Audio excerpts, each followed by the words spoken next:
대구 고등학교에 전학 온 첫날, 윤지원은 아침부터 예고 없이 모든 시선을 한몸에 받았다. 서울에서 막 이사 온 전학생이라는 사실만으로도 충분히 주목을 끌었지만 문제는 그것보다 더 직접적이고 노골적이었다. 아침 조회가 끝나기도 전에 2학년 축구부 주장 이한진이 복도 한가운데서 지원을 불렀다. 이름도 제대로 듣지 않은 상태에서 지원은 이미 누군가의 표적이 되어 있었다.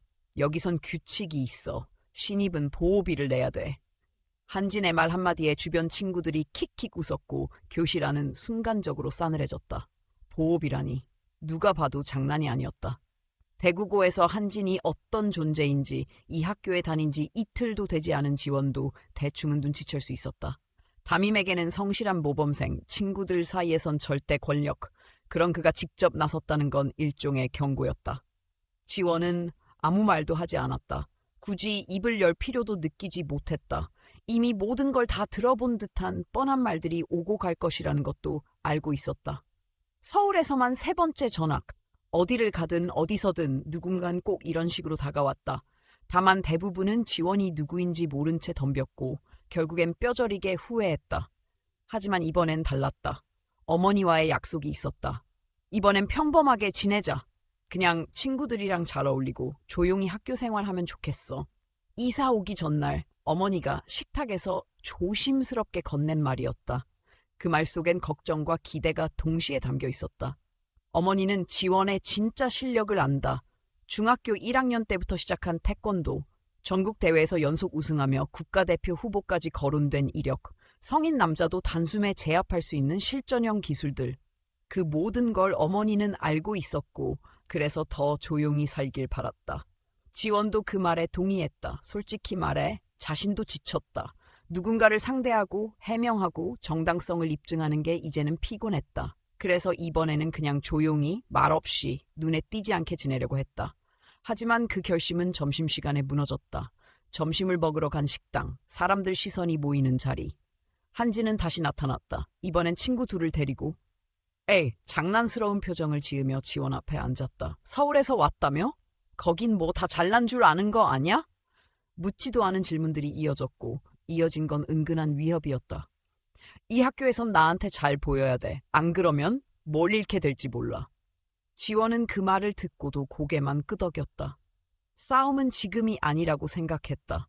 말이 통하지 않는 사람에겐 침묵이 가장 강한 저항이라는 걸 이미 알고 있었기 때문이었다. 그날 오후 교실 복도에서 누군가 일부러 지원의 가방을 발로 찼다. 파일이 떨어졌고 서류가 흩어졌다. 지우개가 어지럽게 굴렀다. 아무도 도와주지 않았다. 한진의 친구들은 뒤에서 킥킥대며 지나갔다. 적응 좀 하라고. 서울에서 왔다며? 집에 돌아온 지원은 저녁상 앞에서 아무 일 없던 듯 앉아 있었다.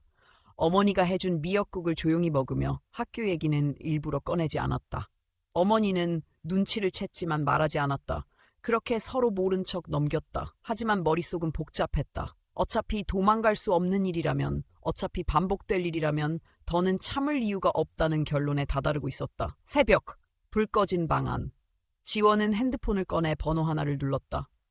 서울에 있는 체육관 관장님, 자신의 인생에서 가장 믿을 수 있는 어른. 통화음이 짧게 울리자 곧 익숙한 목소리가 들려왔다. 지원이냐? 거기선 잘 지내니? 지원은 짧게 하지만 핵심만 전달했다. 전학 간 학교에서 겪고 있는 일들, 자신이 참으려 했던 이유, 하지만 더는 어렵다는 생각. 한참 조용하던 전화기 너머에서 관장님이 무겁게 말했다. 알겠다. 하지만 한 가지 명심해라. 너는 강한 아이가 아니다. 책임을 아는 사람이다. 그걸 잊지 마라. 필요하다면 행동하되 현명하게, 그리고 절대 증오로 움직이지 마. 그 말이 전부였다. 지원은 전화를 끊고 핸드폰을 내려놓았다. 창문 밖으로 어렴풋한 불빛이 들어왔다. 마음은 한결 가벼워졌고 생각은 분명해졌다. 다음 날 무엇을 해야 할지 더는 망설일 이유가 없었다. 다음 날 아침 지원은 평소처럼 등교했다. 아무 일 없었던 것처럼 교복을 정리하고 교실에 들어갔지만 복도 끝에서 다가오는 목소리를 피할 수는 없었다. 결정했냐? 이한진이었다. 옆에는 늘 붙어 다니던 두 친구가 서 있었다. 지원은 조용히 그를 바라보았다. 난 너한테 돈 안 낼 거야. 대답은 단순했지만 단호했다. 그 짧은 한마디에 복도 분위기가 급속도로 얼어붙었다. 한진의 얼굴에서 웃음기가 사라졌다. 뭐라고? 되묻는 말에 지원아 씨 대답하지 않았다. 대신 침묵으로 확신을 전했다. 한진은 비웃었다. 좋아. 그렇게 나오겠다 이거지? 그럼 한번 놀아보자. 그날부터 본격적인 괴롭힘이 시작됐다. 첫 번째 쉬는 시간, 교과서에 낙서가 그려졌고 책상이 누군가에 의해 밀려 벽에 부딪혔다. 두 번째 시간, 실험 수업 중 일부러 시약이 지원의 가방에 쏟아졌다. 아이들은 모른 척했지만 모두 알고 있었다. 그리고 모두 피했다. 점심시간, 식당 안은 시끄러웠지만 중심부엔 긴장감이 감돌았다. 지원은 어제와 같은 자리에 앉아 조용히 밥을 먹고 있었고 예상대로 한진이 나타났다. 이번엔 축구부 절반이 함께였다. 그는 일부러 크게 말했다.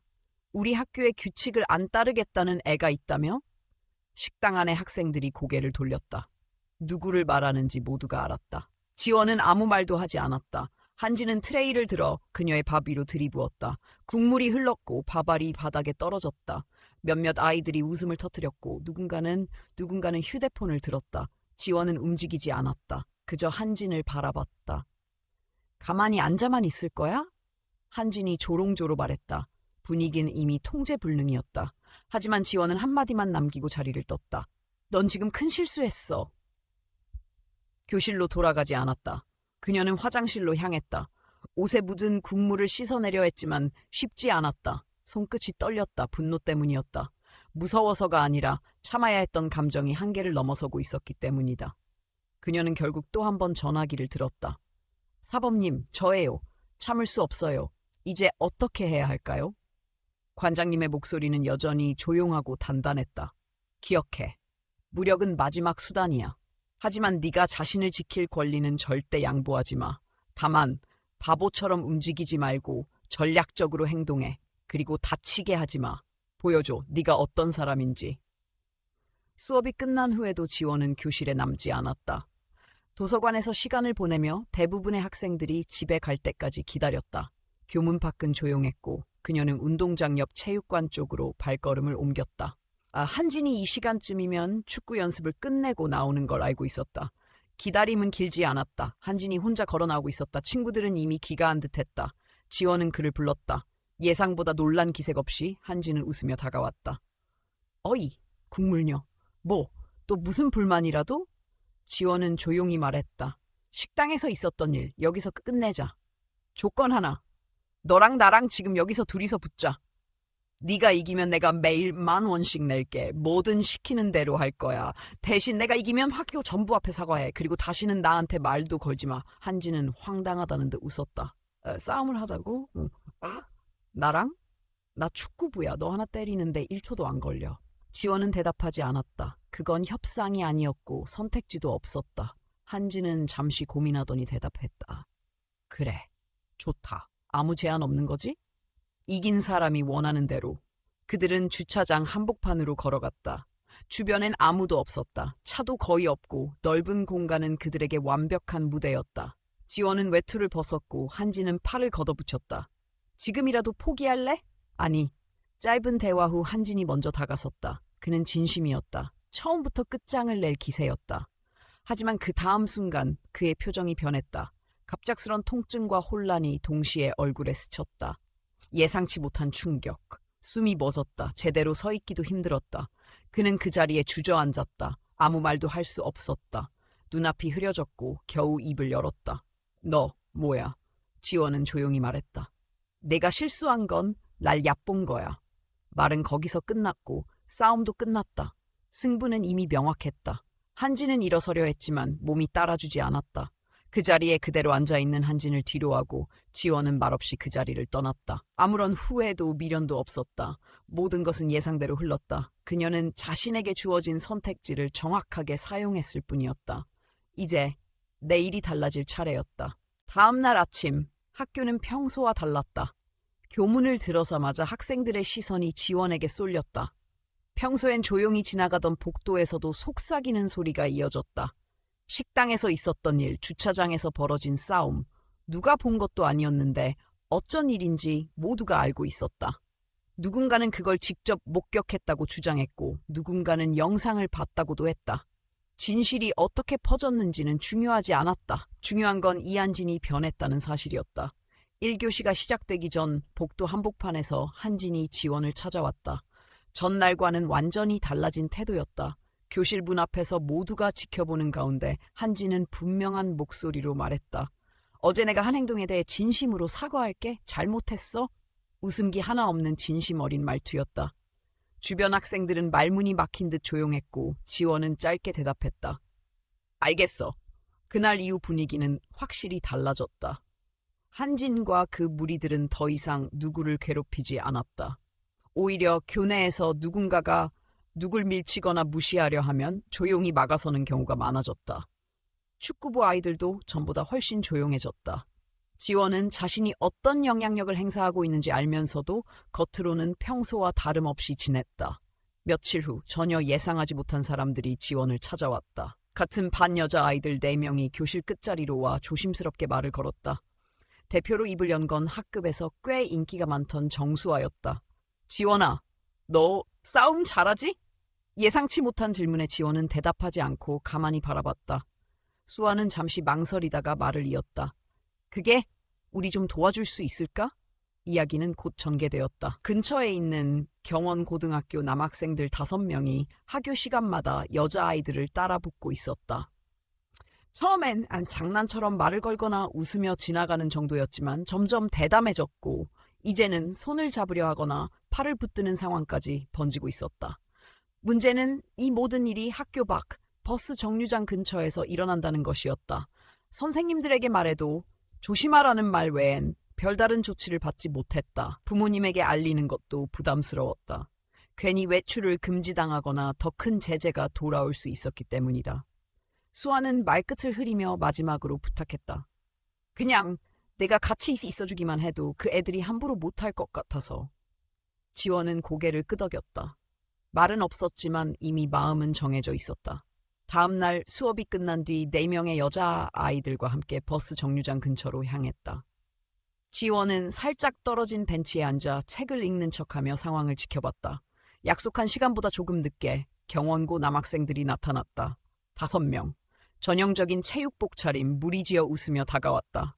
그들 중 가장 앞장선 남학생은 금목걸이에 목 뒤에 타투가 선명한 리더격이었다. 오늘도 예쁘네? 짧은 인사로 접근하더니 그중 하나가 수아에게 손을 뻗었다. 순간 수아는 한 발짝 물러났지만 다른 한 명이 뒤를 막고 있었다. 불안한 눈빛이 오가고 아이들은 말을 잇지 못했다. 그때 지원이 조용히 다가왔다. 비켜주세요. 간단하고 평범한 말이었지만 목소리는 분명했고 시선은 흔들림 없었다. 남학생들은 처음엔 웃었다. 넌 누구냐? 여기 우리 얘기 중인데. 하나둘씩 농담을 섞으며 거리를 좁혔다. 하지만 리더가 한마디 했다. 야, 얘 귀엽다. 말대꾸도 하고. 그 순간 그들 중 한 명이 지원의 어깨를 잡으려 손을 뻗었다. 그게 실수였다. 지원은 말도 없이 짧게 팔을 뒤로 뻗었다. 그 남학생은 바로 배를 움켜쥐고 바닥에 주저앉았다. 주위가 얼어붙었다. 리더가 지원을 노려보며 다가왔다. 지금 뭐 하는 거냐? 하지만 이미 늦었다. 다음 순간 리더는 갑작스러운 충격에 숨을 쉬지 못하고 무릎을 꿇었다. 그리고 연이어 코피를 터뜨리며 쓰러졌다. 나머지 셋은 움직이지 못했다. 그 눈앞에서 벌어진 일들이 믿기지 않았기 때문이다. 지원은 조용히 말했다. 2분 안에 사라져. 마지막 경고야. 어떤 위협이나 소리보다 무서웠던 건 그 차분한 말투였다. 남학생들은 더 이상 반응하지 않았다. 리더를 부축하며 서둘러 자리를 떴고 남아있던 또 다른 한 명도 고개를 숙인 채 조용히 도망쳤다. 여자아이들이 다가왔다. 수아는 말없이 지원을 바라보다가 작게 중얼거렸다. 진짜 대단하다. 지원은 짧게 대답했다. 이제 괜찮을 거야. 그날 저녁 지원은 집으로 돌아와 조용히 책상 앞에 앉았다. 어머니는 언제나처럼 저녁을 준비하고 있었고 평소와 다를 바 없는 일상이었다. 하지만 지원의 마음은 달랐다. 자신이 해야 할 일, 그리고 해야만 했던 일, 그 모든 게 이제는 더 이상 두렵지 않았다. 내일은 또 다른 하루겠지만 그 하루는 더 이상 피해 다니는 하루가 아니었다. 이제는 자신을 숨기지 않아도 되었다. 며칠 후 교장실로 불려간 지원은 뜻밖의 제안을 받았다. 학교 측에서 자율 동아리로 자기 방어 수업을 정식 허가하겠다는 내용이었다. 이미 학내에서 퍼진 소문과 영상, 학생들의 문의가 이어진 덕이었다. 체육 선생님은 직접 체육관 공간 일부를 배정했고 필요한 용품도 제공해주겠다고 했다. 교장은 지원의 어머니와도 통화를 마쳤다며 신뢰를 드러냈다. 지원은 조용히 고개를 끄덕였다. 첫 수업은 예상보다 많은 학생들이 모였다. 대부분 여학생들이었지만 몇몇 남학생들도 눈에 띄었다. 모두 눈빛이 달랐다. 누군가는 긴장했고 누군가는 간절했다. 지원은 그 눈빛을 외면하지 않았다. 그녀가 가르친 건 단순한 주먹질이 아니었다. 손을 어떻게 쥐는지, 어디를 노려야 하는지, 그리고 무엇보다 중요한 건 언제 싸워야 하고 언제 피해야 하는지였다. 지원은 수업 초반에 말했다. 싸움을 피할 수 있다면 그게 제일 좋은 거야. 하지만 피할 수 없는 순간이 오면 먼저 정확하게 끝까지. 그 말에 학생들은 조용히 고개를 끄덕였다. 수업이 이어질수록 참가자들은 점점 더 자신감이 있어졌다.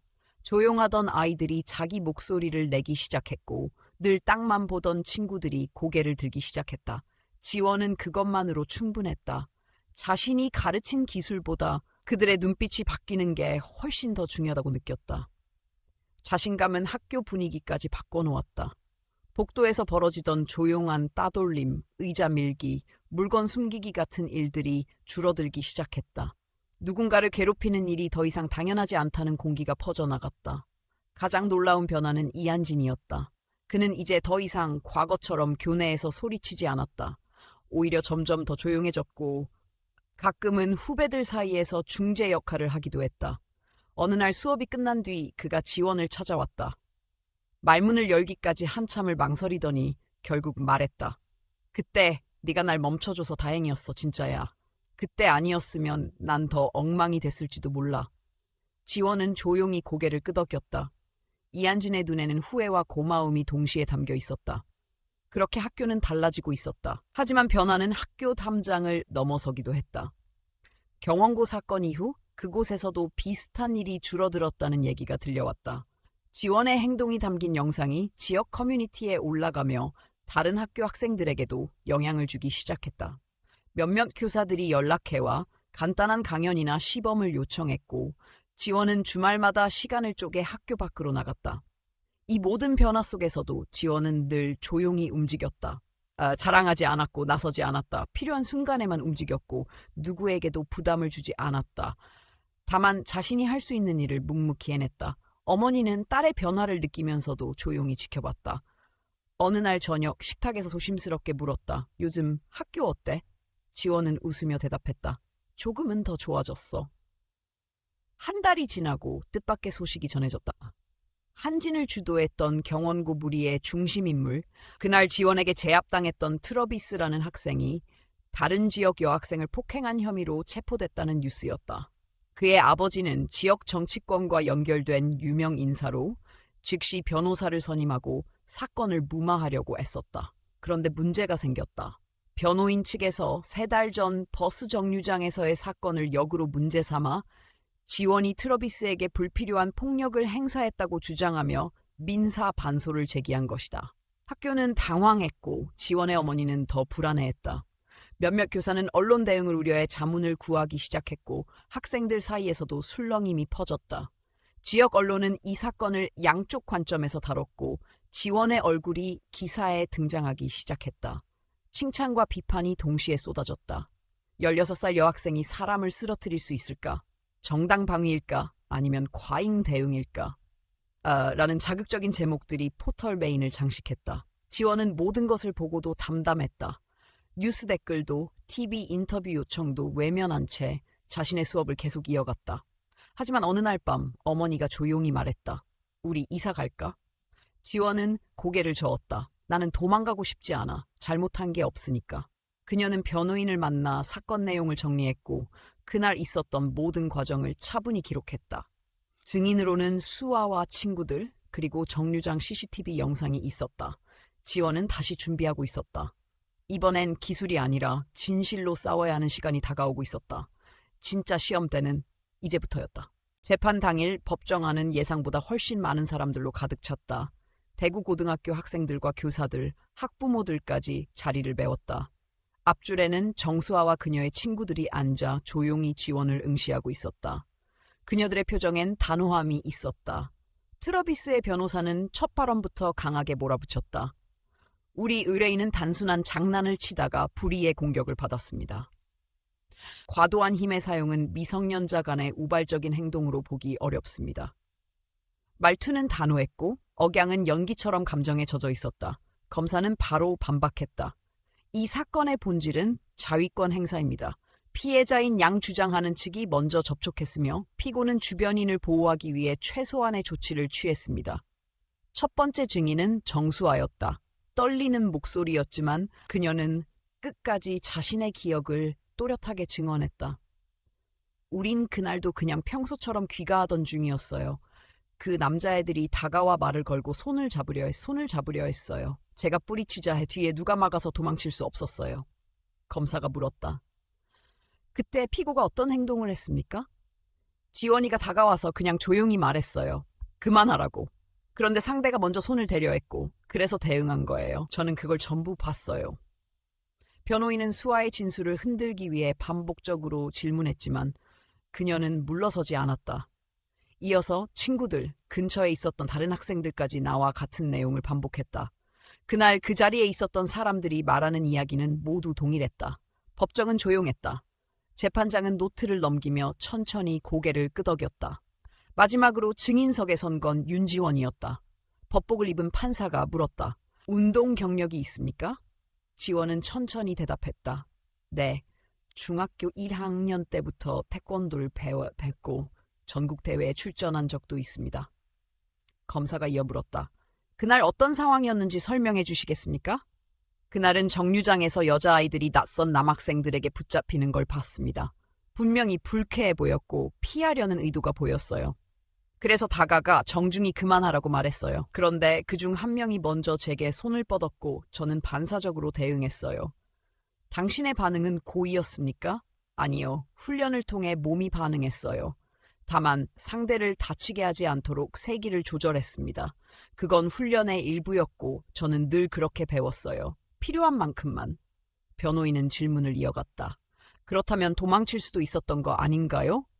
지원은 조용히 대답했다. 그 자리에 있던 아이들은 도망칠 수 없었어요. 이미 길이 막혀 있었고 그 애들은 분명히 위협을 느끼고 있었어요.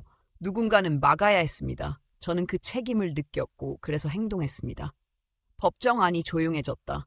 짧은 정적 후 판사는 마지막으로 지원에게 물었다. 당신은 그 행동을 후회합니까? 아니요, 후회하지 않습니다. 다만 그런 상황이 다시 생기지 않기를 바랄 뿐입니다. 그 말에 법정 안의 분위기가 바뀌었다. 학생들 중 몇몇은 고개를 끄덕였고 정수아는 눈시울이 붉어졌다. 판사는 정리를 마친 후 배심원단에게 발언 기회를 넘겼다. 심의는 20분도 걸리지 않았다. 배심원 대표가 말했다. 피고 윤지원은 정당 방위를 벗어난 폭력을 행사하지 않았습니다.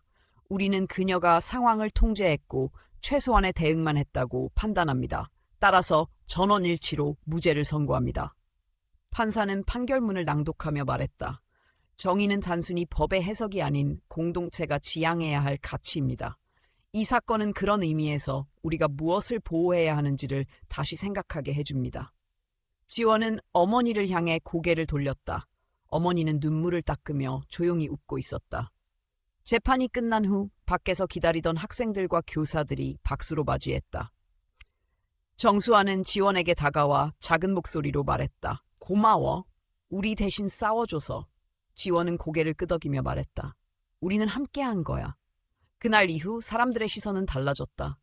언론도 더 이상 자극적인 기사 대신 지원의 행동을 조명했다.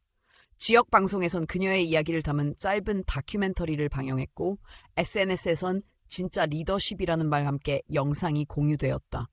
학교에서는 정식으로 자기 방어 수업을 정규 프로그램에 포함시키기로 결정했다. 공간은 체육관 일부를 리모델링해 별도로 만들었고 장비도 구비되었다. 교장은 정식으로 지원을 불러 말했다. 그동안 수고 많았다. 너 덕분에 많은 학생들이 달라졌어. 이제는 어른들도 배워야 할 때야. 지원은 고개를 숙였다. 마음 한켠이 따뜻해졌다. 사람들을 지키기 위해 시작했던 일이 누군가에게는 희망이 되었고 또 누군가에게는 용기가 되었다. 모든 게 제자리로 돌아온 것 같았지만 지원은 알고 있었다. 끝이 아니라 시작이었다. 아직 해야 할 일이 많았다. 아직 변화는 진행 중이었다. 이제 그녀는 더 이상 혼자가 아니었다. 그리고 그것만으로도 충분했다. 졸업식이 얼마 남지 않은 어느 날 지원은 교장실로 다시 불려갔다. 교장과 함께 시청 관계자들과 학부모 대표, 지역 언론사 기자들이 자리에 있었다. 모두 낯선 얼굴이었지만 분위기는 무겁지 않았다. 교장이 조용히 말을 이었다. 대구시에서 너에게 표창을 수여하기로 했다. 지역사회에 기여한 청소년에게 주는 상이야. 너는 지금까지 그 누구보다 그 자격이 충분하다. 지원은 잠시 말이 없었다. 상을 받을 자격이 자신에게 있는지 생각해봤지만 곧 고개를 끄덕였다. 감사합니다. 짧고 단정한 대답이었다. 시상식은 이틀 뒤 열렸고 지역 방송에서도 생중계되었다. 수많은 사람들 앞에서 마이크를 잡은 지원은 길게 말하지 않았다. 제가 받은 이 상은 저 혼자만의 것이 아닙니다. 함께 용기 냈던 친구들, 제 이야기에 귀 기울여준 선생님들, 그리고 제 곁을 지켜준 어머니에게 감사드립니다. 그녀의 말은 단순했지만 듣는 이의 마음을 움직이기에 충분했다. 사람들은 진심을 알아보았고 그날 이후 지원은 지역사회에서 더 이상 전학생이나 문제 해결자가 아니었다. 누군가의 언니, 친구, 선생님이자 멘토로 자리 잡았다. 고3이 된 후 지원은 전교 학생회장으로 선출되었다. 처음엔 거절하려 했지만 친구들과 선생님들의 권유에 마음을 열었다. 그녀는 공약 대신 방향을 제시했다. 학교가 더 이상 서열과 두려움으로 돌아가지 않도록 하겠습니다. 강한 사람이 더 큰 책임을 지는 곳, 그런 학교가 되길 바랍니다. 그녀의 말은 단순했지만 강력했다. 학생들은 자발적으로 변화에 동참했다.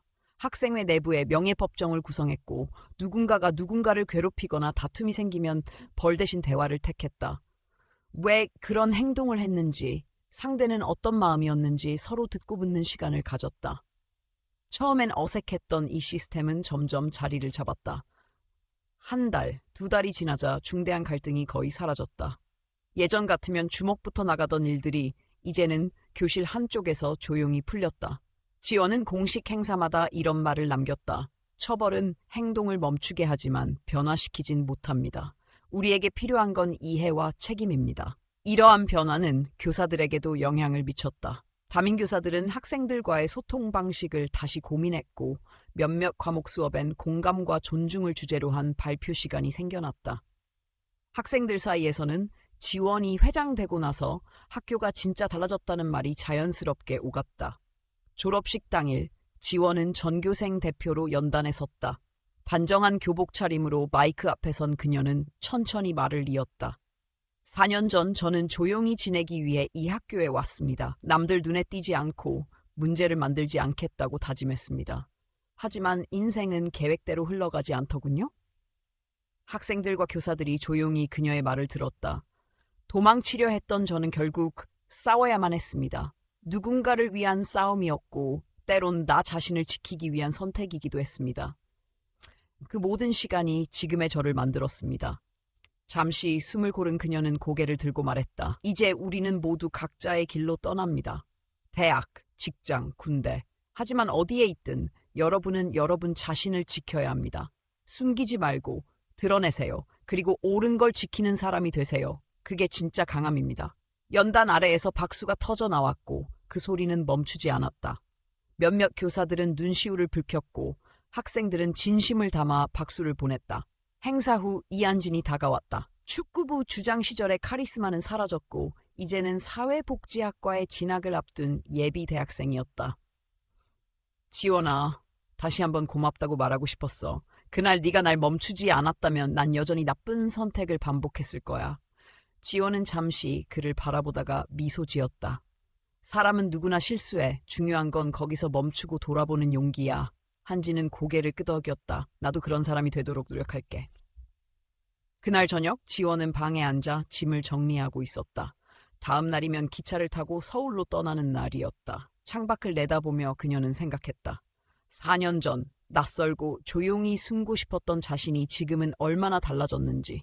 이곳에서 만난 사람들과의 시간, 함께 울고 웃었던 기억들, 그리고 무엇보다 스스로를 받아들이게 된 순간들이 주마등처럼 스쳐갔다. 어머니가 방문을 열고 들어왔다. 짐 다 챙겼니? 지원은 고개를 끄덕였다. 이제 진짜 떠나는구나. 어머니는 한참을 바라보다 조용히 말했다. 많이 컸다. 넌 참 자랑스러운 딸이야. 지원은 그 말에 눈을 떴다. 어머니 품에 안긴 채로 조용히 속삭였다. 고마워요. 늘 제 편이 되어줘서. 다음 날 아침 대구역에는 예상보다 많은 사람들이 모였다. 학생들, 학부모, 선생님들, 지역 주민들까지 모두가 손을 흔들며 배웅했다. 열차가 출발하자 창밖으로 흐르는 풍경 속에 지원은 마지막 인사를 건넸다. 절대 잊지 않을게요. 이곳에서 제가 진짜 저를 찾았어요. 서울행 기차는 점점 멀어졌지만 그녀가 남긴 이야기는 여전히 그곳 사람들의 마음속에 살아있었다. 그리고 그 이야기는 이제 또 다른 누군가의 시작이 될 준비를 하고 있었다. 서울로 올라온 후 지원은 심리학과에 진학했다. 전공은 청소년 심리였고 부전공으로 스포츠 의학을 선택했다. 강의는 바빴고 과제는 많았지만 지원은 하루도 헛되이 보내지 않았다. 대학교 체육관에서는 주말마다 여학생들을 위한 자기방어 수업을 열었고 수업이 끝난 뒤에는 자원봉사 형식으로 개별 상담도 진행했다. 그녀를 아는 학생들은 입소문을 통해 찾아왔고 그중엔 과거 자신처럼 위축되고 불안한 아이들도 있었다. 처음엔 소극적이었던 이들도 시간이 지나면 달라졌다. 누군가는 태권도를 다시 배우기 시작했고 누군가는 단체 발표에서 처음으로 손을 들었다. 변화는 천천히 그러나 분명하게 시작됐다. 지원의 이야기는 점점 더 멀리 퍼져나갔다.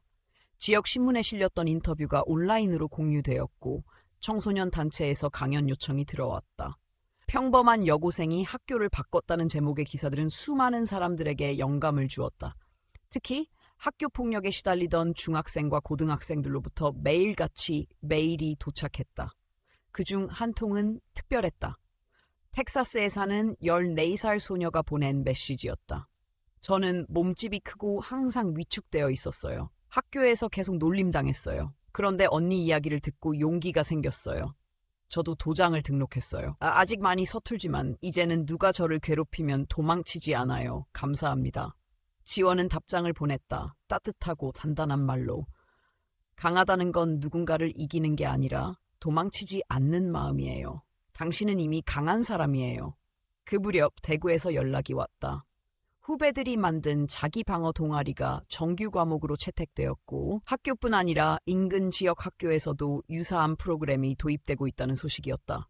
정수아는 영상통화에서 이렇게 말했다. 언니가 바꾼 건 학교가 아니라 우리 마음이었어요. 그래서 우리가 또 다른 누군가를 바꾸게 된 거예요. 지원은 매년 졸업식이 열리는 2월이 되면 대구를 찾았다. 후배들과 함께 워크숍을 열고 새로 입학한 학생들과 마주 앉아 이야기를 나눴다.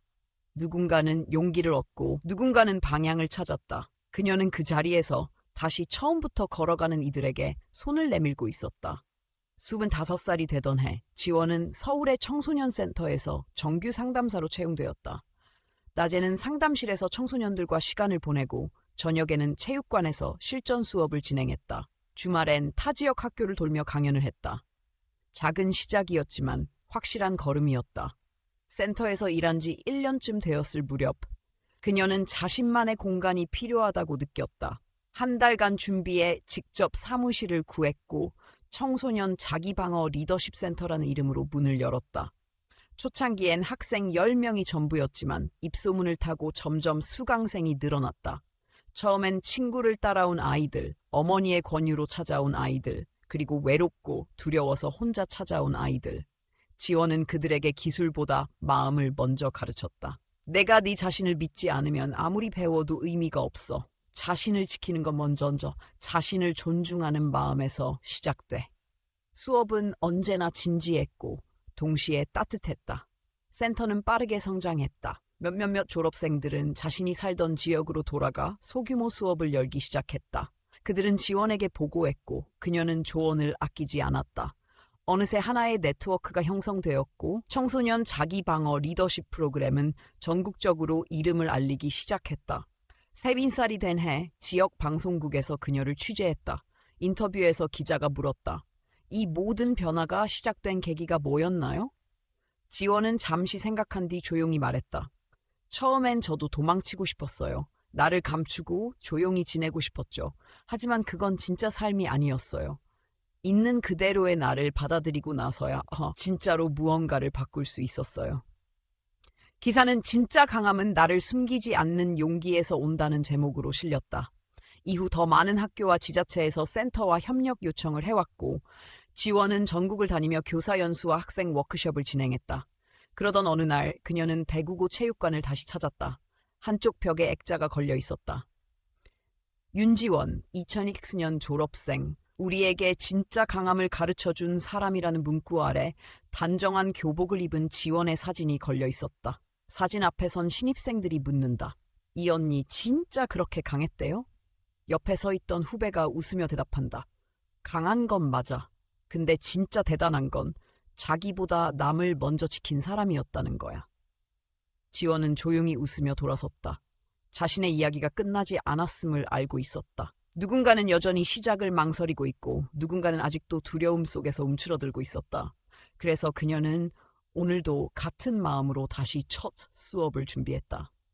그 모든 시작은 도망치지 않은 단 한 번의 용기에서 비롯되었다는 것을 잊지 않기 위해.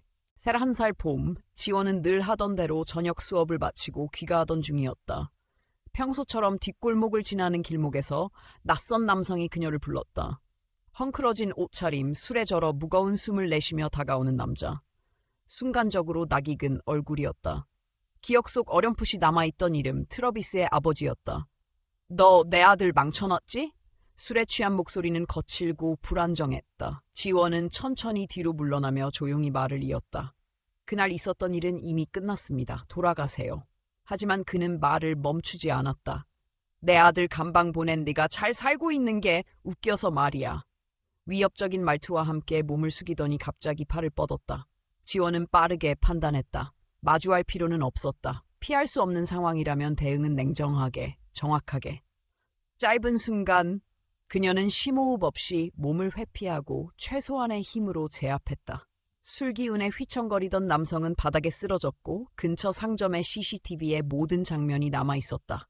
지원은 경찰에 신고했고 상황은 빠르게 정리됐다.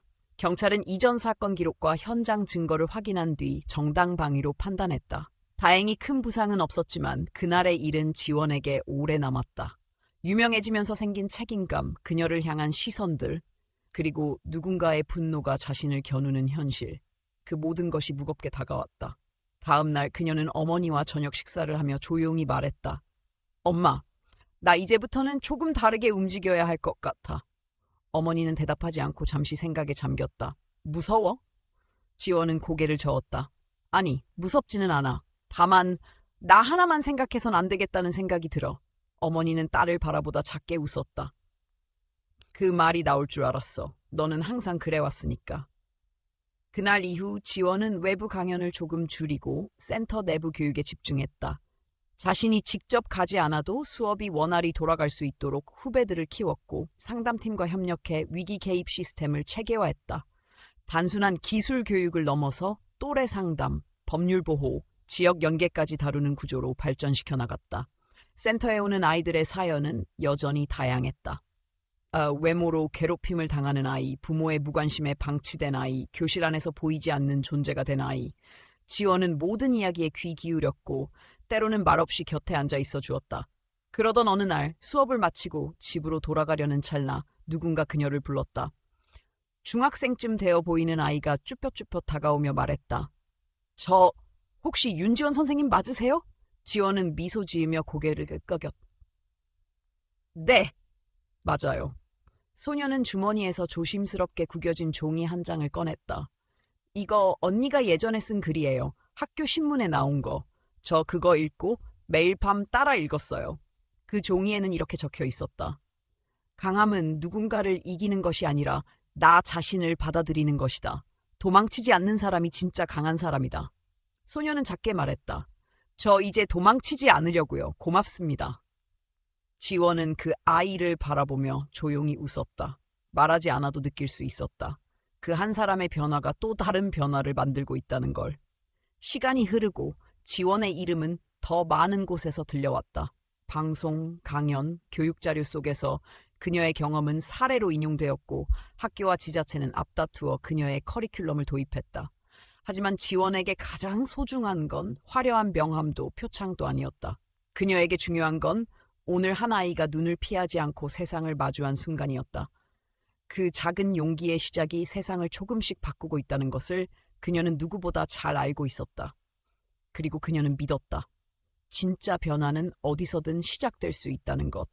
용기란 거창한 것이 아니라 그저 한 발짝 물러서지 않는 마음에서 비롯된다는 것. 세상을 바꾸는 힘은 특별한 사람에게만 있는 것이 아니었다.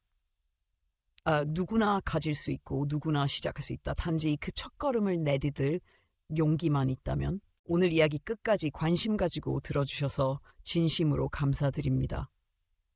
이 이야기를 통해 여러분께서 무언가 느끼셨다면 그 자체로 큰 의미가 있다고 생각합니다. 우리가 살아가는 세상은 때때로 차갑고 누군가를 있는 그대로 받아들이기 어려운 순간들이 많습니다. 하지만 오늘의 이야기가 전해주고자 했던 메시지는 분명합니다. 진정한 강함은 누군가를 이기는 것이 아니라 나 자신을 받아들이고 옳다고 믿는 것을 지키는 데서 비롯된다는 것입니다. 그리고 그 힘은 우리 모두가 가지고 있는 것이라는 사실을 잊지 않았으면 합니다. 혹시 여러분 주변에도 지금 누군가의 작은 손길, 한마디 응원이 필요한 사람이 있다면 망설이지 말고 먼저 다가가 주세요. 세상은 그렇게 조금씩 따뜻해질 수 있다고 믿습니다. 이야기가 마음에 와닿으셨다면 아래에 좋아요를 눌러주시고 느끼신 점이나 하고 싶은 말을 댓글로 남겨주시면 큰 힘이 됩니다. 그리고 이 채널이 전하고자 하는 이야기를 더 많은 분들과 나눌 수 있도록 구독도 부탁드립니다. 여러분의 작은 관심이 다음 이야기를 이어가는 원동력이 됩니다. 늘 함께 해주셔서 감사합니다.